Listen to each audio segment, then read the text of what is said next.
Back and good morning all of you. मैं आपका हिमांशु ठाकुर। आज मेरी सॉलिड वर्क 0 to 0 का सेकेंड डे है और आज हम नेक्स्ट स्टेप स्टार्ट करेंगे कैसे सॉलिड वर्क पे वर्क करना। सबसे पहले हम जाके ओपन करेंगे सॉलिड वर्क को अपने। जैसे ही हमारा सॉलिड वर्क ऑन होगा तो उसमें देखिए ये इस टाइप की पॉपअप होता है। इसमें होम है, रिसेंट है, लर्न, अलर्ट है। जैसे होम में जैसे कोई पार्ट देखिए, कोई भी हम जैसे मेरे कोई मशीन बनानी है, कोई टैग बनाना है, तो सबसे पहले मैं 3D सॉफ्टवेयर है। तो 3D सॉफ्टवेयर में क्या होता है,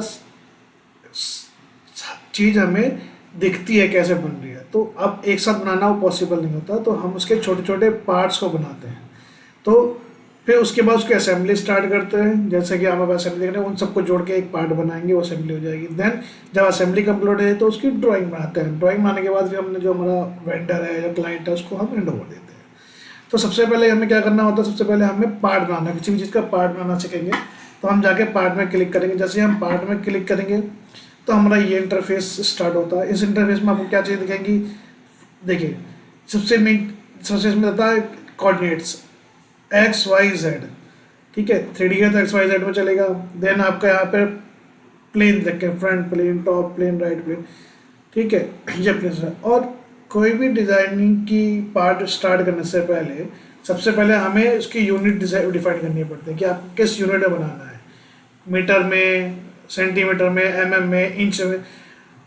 बेसिकली इंडिया में ड्राइंग जो बनती है मोस्टली वो mm में बनती है, क्योंकि हमें प्रिसीजन मेंटेन करना सही होता है, तो इसलिए हम mm में ही फिक्स करेंगे। या तो आप सॉफ्टवेयर इंस्टॉल करते समय ओके कर दीजिए, आपको हर टाइम यहाँ से करना पड़ेगा। तो मोस्ट प्रेफरली कि आपको अलग अलग यूनिट्स में अगर करना है तो आप यहाँ से कर सकते हैं। देन जब आपको कोई पार्ट बनाना हो तो सबसे पहले अपने दिमाग में इमेजिन करना पड़ेगा आपको कि मुझे कहाँ कैसा दिखेगा। वो जिस हिसाब से दिखेगा, जिस हिसाब से असेंबली करनी है, उस हिसाब से आपको प्लेन लेना पड़ेगा। सबसे पहले हम काम करेंगे फ्रंट प्लेन पे।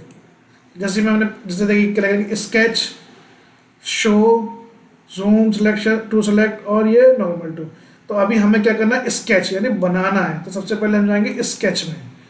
अब देखिए जैसे मैंने स्केच पे क्लिक किया, मेरा एक्टिविटी मेरा जो बन रहा है वो किस में बन रहा है, ये इस कोऑर्डिनेट में बन रहा है।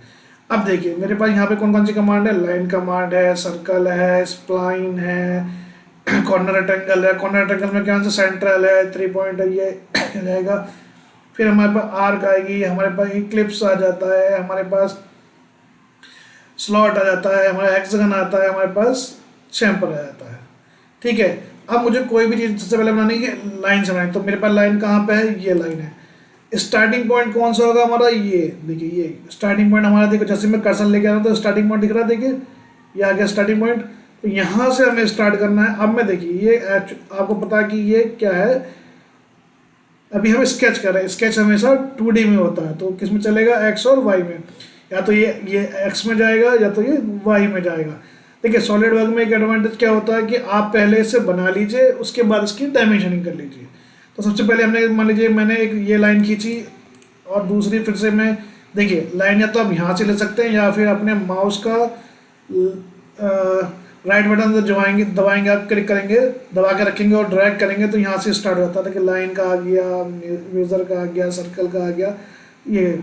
तो इसको आप अपने अकॉर्डिंग एडजस्ट भी कर सकते हैं, मॉडिफाई भी कर सकते हैं। जैसे मैंने रखा कि मुझे लाइन, क्योंकि मोस्टली मैं लाइन और सर्कल और रेक्टेंगल से ड्रॉ करता हूँ, तो मैंने क्या करा, लाइन कर रखा। मैं जैसे मैंने ड्रैग किया, देखिए लाइन आ गई मेरे पास। अब मैं लाइन करूँगा, लाइन आ जाएगी, ये लाइन आ गई।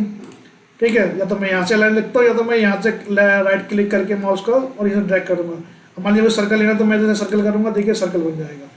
ठीक है, और किसी भी कमांड को एंड करने के लिए आपको एस्केप का बटन दबाना है। एक बार एस्केप का बटन दबाएंगे, देखिए चला गया।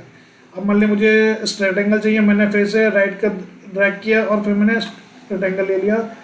अब जैसे मैं लेफ्ट का क्लिक करके स्टार्ट करूँ, कितना लंबा कितना चौड़ा चाहिए वो आप बाद में भी दे सकते हैं, उसमें कुछ नहीं है।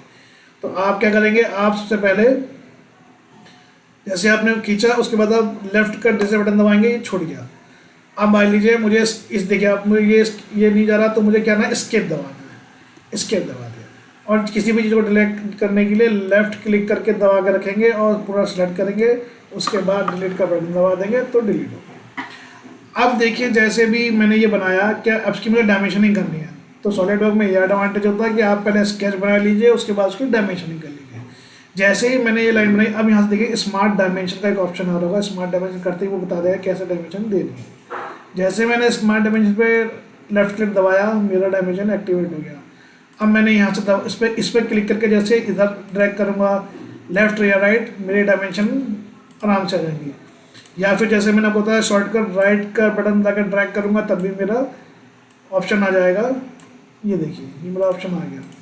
अब मैं देखिए इसे कहते हैं ओवर डिफाइंड, मतलब एक ही चीज़ की दो बार अगर मैं डायमेंशन दूंगा तो मेक द डायमेंशन राइट, तो वो ओवर डिफाइंड में गया। देखिए कलर चेंज हो गया, कलर चेंज हो जाएगा और देखिए हो जाएगा।